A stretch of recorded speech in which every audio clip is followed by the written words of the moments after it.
प्रेम से बोलिए सतनाम साखी, सतनाम साखी। परम आदरणीय, परम श्रद्धेय, अर्चनीय, वंदनीय, प्रातः स्मरणीय आचार्य सद्गुरु स्वामी टेऊराम जी महाराज, उनकी ही छत्र छाया में बैठे हुए प्रेमी, प्रेम से बोलिए श्री राम। फिर भी बोलिए सतनाम साखी।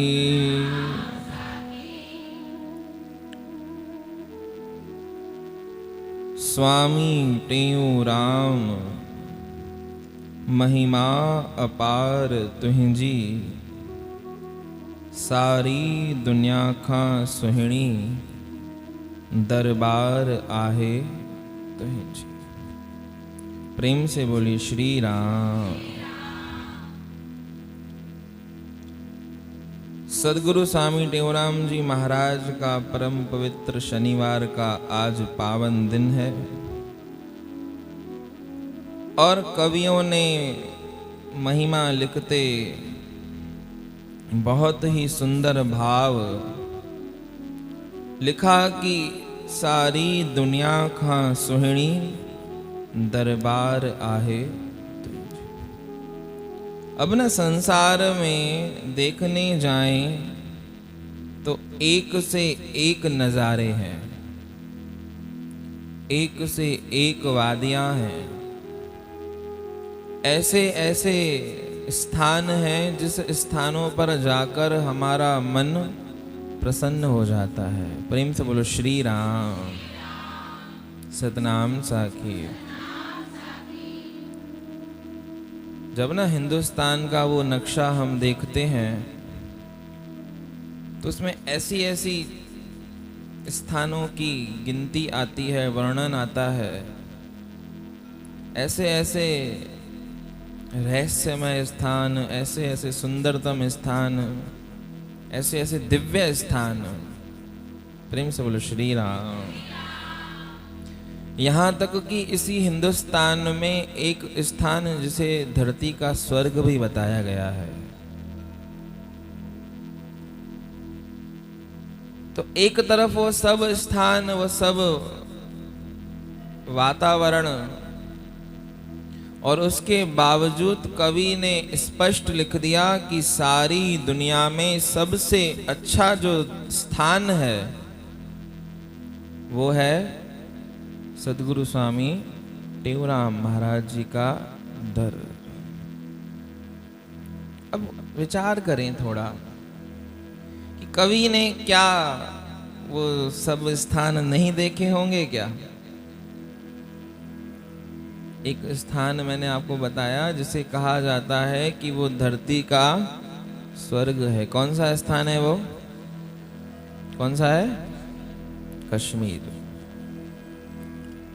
अब क्या कवियों ने जब ये भजन लिखा होगा तब वो कश्मीर या वो लेह लद्दाख इतना ऊपर वो नहीं देखकर आए होंगे क्या? देखा होगा ना।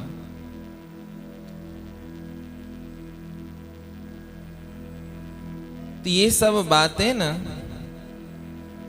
अपनी भावनाओं की हैं, अपने हृदय की बातें हैं, अपने मन में वो प्रफुल्लित होने वाला जो प्रेम है अपने गुरुदेव के प्रति, वो इस भजन के माध्यम से कवियों का छलक रहा है कि सब दुनिया के जितने भी नजारे घूम आओ, परंतु जितना सुख इधर मिलता है उतना सुख कहीं नहीं मिलता है।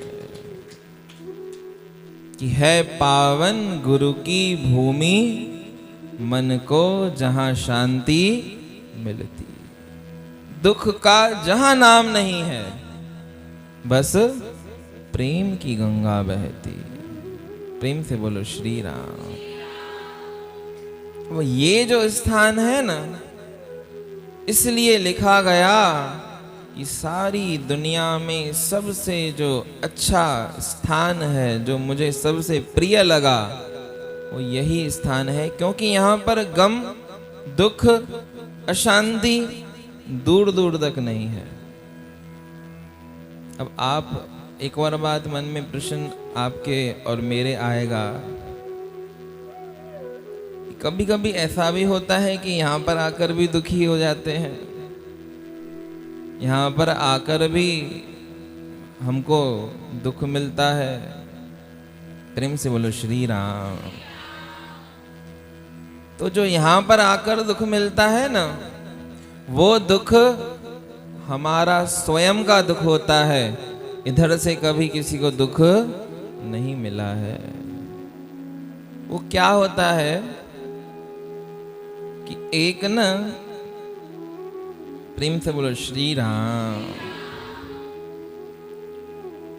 एक कीड़ा होता है, कीड़ा बोलते हैं ना,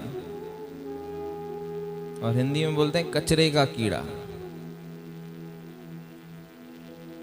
सभी जो सतनाम साखी, सतनाम साखी। अब एक दिन होता क्या है कि उस कचरे के कीड़े को संग मिल जाता है भंवरे का। क्या मिलता है? भंवरे का संग मिल जाता है। तो उससे उसकी दोस्ती हो जाती है। अब जब दोस्ती होती है तो भंवरा अंतर ही अंतर में वो बात विचार करता है कि क्यों ना इसको हमें गुलिस्तान ले चलूं, जहां पर अनेका अनेक फूलों की सुगंध, वो माधुर्य, ये जो कीड़ा है ना, ये बहुत खुश हो जाएगा। प्रेम से बोलो सतनाम साखी। कथा सुनी हुई है आपकी, परंतु हर बात जब भी किसी भी कथा का ना रूप बदल बदल कर सामने आता है। क्यों? क्योंकि वाणी शब्द कभी भी एक जैसे नहीं होते हैं। भाव एक ही होता है, परंतु वो बदल जाता है। प्रेम से बोलो श्री राम। सतनाम साखी। तो भंवरे ने क्या कहा उस कीड़े को कि चलो तुमको गुलिस्तान घुमा के लाते हैं। क्या है वहां पर? वहां पर बहुत सारे अनेका अनेक फूल हैं, चमेली का, गुलाब का, गेंदे का, मोगरे का, बहुत सारी अनेका अनेक वहां पर सुगंधें मिलेंगी आपको। बोलेंगे अच्छा, क्या विशेषता है?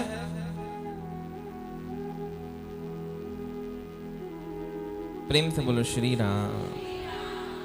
अरे वो सुगंध ना, जब तू सूंघेगा, वो सुगंध तेरी नासिका में जब प्रवेश करेगी तो यहाँ की जो ये गंदगी है इसको भूल जाएगा। फिर कभी यहाँ पर आने की तेरे को जरूरत नहीं लगेगी।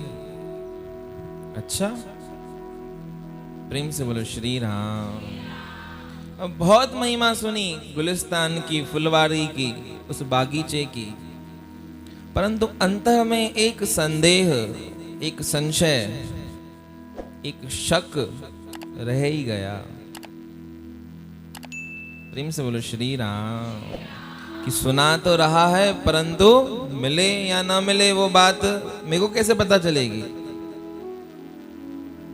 फिर भी भंवरे के कहने से वो कचरे का कीड़ा उसके साथ चल दिया। अब ना जैसे ही चला, गुलिस्तान में जाकर दोनों पहुंचे। अब भंवरा वहां पर जो अनेका अनेक जो फूल थे, उन अनेका अनेक फूलों में से एक एक करके सबकी सुगंध उसको लिवा रहा था और उसका नाम बता रहा था कि चलो इसको सूंघो, ये गेंदे का फूल है, इसकी खुशबू अलग होती है। और वो जैसे ही सूंघे तो बोलता है, अरे ये तो मजेदार नहीं है। अच्छा कोई बात नहीं, दूसरा भी है। अब दूसरा उससे अच्छा, मोगरे की खुशबू सूंघाई।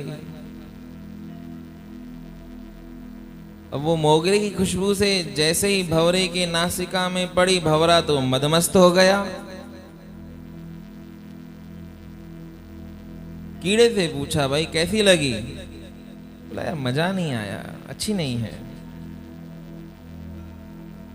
जब मोगरे का वो जो छोटा सा फूल होता है एक जगह रख दो ना तो पूरा वातावरण महका देता है। भंवरे को अभी भी बात समझ में नहीं आई। प्रेम से बोलो श्री राम। सतनाम साखी, सतनाम साखी, सतनाम साखी। वो गेंदे से पहुंचे मोगरे पर, चमेली पर, गुलाब पर, जितने भी फूल थे सब एक एक कर कर सूंघ लिए, परंतु किसी भी फूल से रस नहीं आया। अब ये बात भंवरे को खटक रही थी, मुझे खुशबू आ रही है, इसको क्यों नहीं आ रही है? प्रेम से बोलो श्री राम। सतनाम साखी।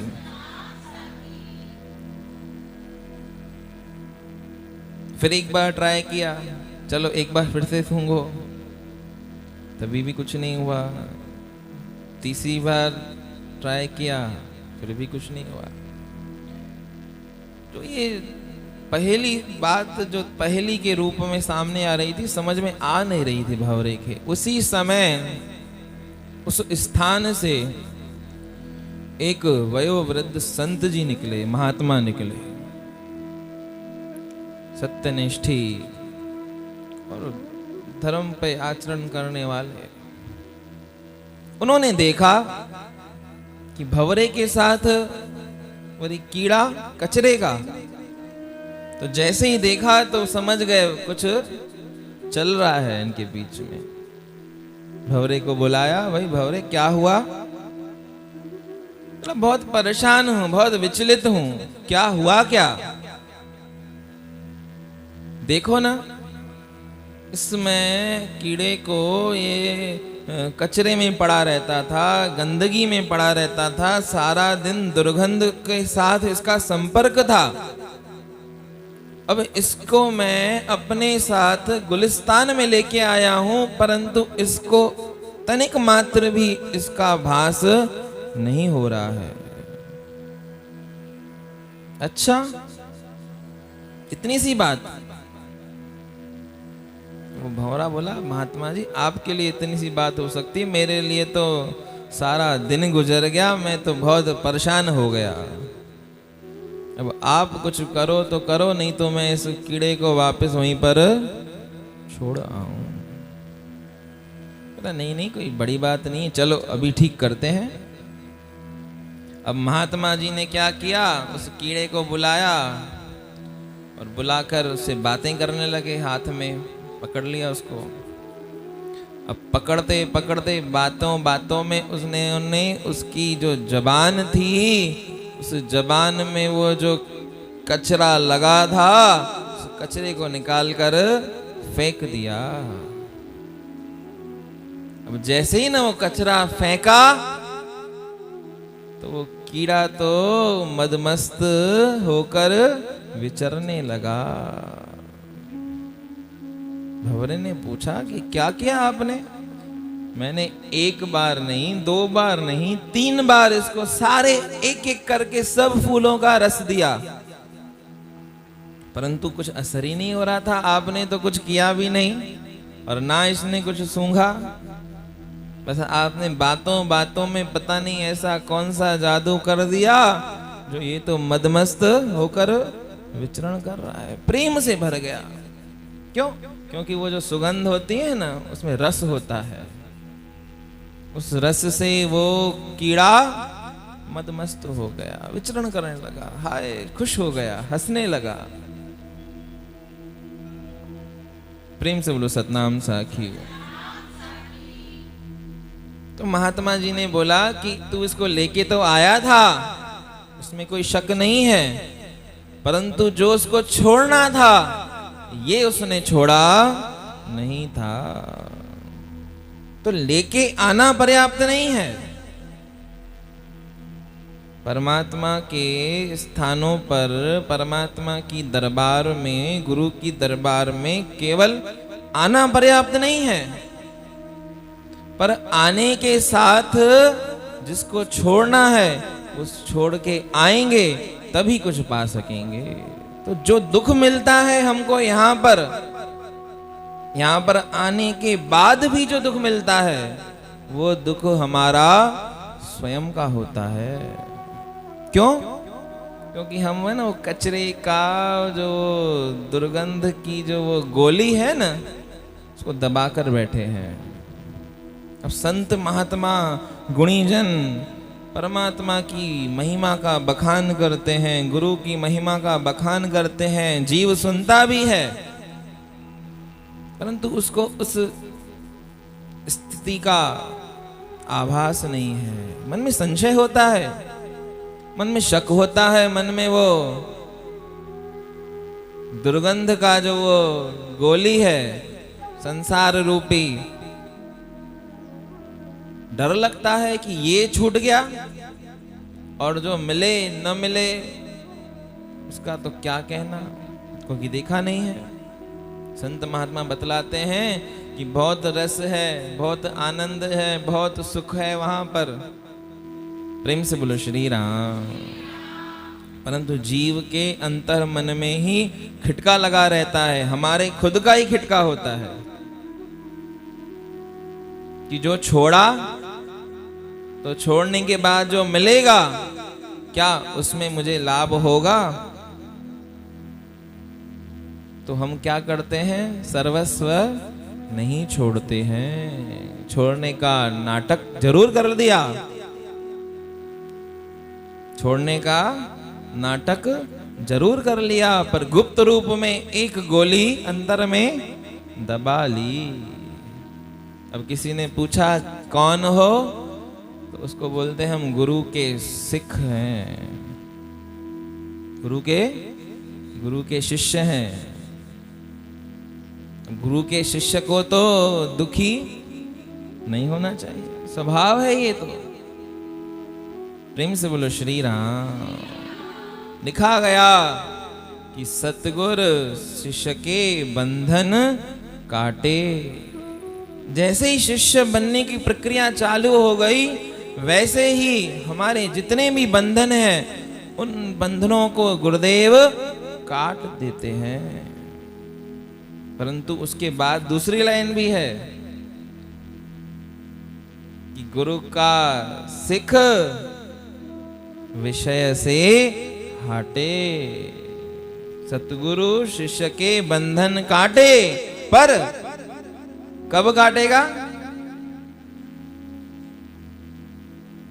गुरु का शिष्य विकार से हटे। जब वो छोड़ देंगे, जो छोड़ने वाली चीज है उसका त्याग कर देंगे, संसार को छोड़कर फिर जो हम आएंगे ना, तो आनंद अवश्यमेव मिलेगा। इसमें कोई दो राय नहीं है, कोई दो बातें नहीं है। तो ये जो जितना भी हम देख रहे हैं संसार का और परमार्थ का पसारा, उसमें एक ही बस संशय है कि जो छोड़ना है उसको छोड़ नहीं पा रहे हैं और जो पकड़ना है उसको पकड़ नहीं पा रहे हैं।